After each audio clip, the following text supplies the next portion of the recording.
లేదు action scenes బాగున్నాయి. ఒక రంగస్థలం దసరా అంటే it's very nice movie. Family audience చూడొచ్చు. రంగస్థలం లాగా ఉందా ఏమైనా? అంటే విలేజ్ బ్యాక్గ్రౌండ్ కదా మళ్ళీ. లేదు బాగుంది అంటే it's nice on its own cinema. Highlights అంటే ఏం చెప్తారు? యాక్షన్ సీన్స్, స్టోరీ బాగుంది, ట్విస్ట్ అండ్ టర్న్స్ బాగున్నాయి. అఖిల్ గారికి హిట్ పడ్డట్టేనా? అఖిల్ చేసిన బెస్ట్ సినిమా ఇది.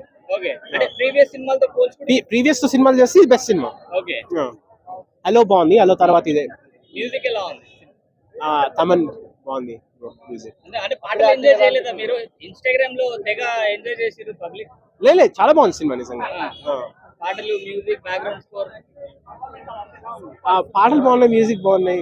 సారీ బ్రో, కెమెరా షే అందుకే. లేదు సినిమా చాలా బాగుంది, అందరూ చూడాలి. ఓకే.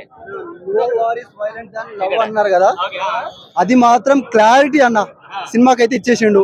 నో వారీస్ వైలెంట్ దాన్ లవ్ అని. దానికి తగ్గట్టు సినిమా చేసిండు. సెకండ్ హాఫ్ అయితే గూస్ బంప్స్ అన్న. హైలైట్స్ అంటే ఏం చెప్తారు సినిమా? యాక్షన్, లవ్ అయితే అసలు ఎమోషనల్ అన్న, అది కనెక్ట్ అయిపోయి లాస్ట్ కి. అంటే ఏడ్చారా మీరు థియేటర్లో? యాక్చువల్గా అయితే నేను ఎక్స్పెక్ట్ చేయలేదు, ఎందుకంటే ప్రతిసారి టాక్ వస్తూనే ఉంది కదా అని చెప్పేసి. బట్ వస్తుంది, నాకైతే బాగా నచ్చింది. అదే ఈ ఎమోషనల్ పార్ట్ అంటే లవ్ కానీ, ఇంకా యాక్షన్ అంటే ఇంకా ఈ ధర్మరాజు ధర్మంగా ఈ మహాభారతం ఏదైతే ఉందో డిట్టి తీసిండు అంతా ఉండదు. హీరోయిన్ గురించి 10/10 బ్రో.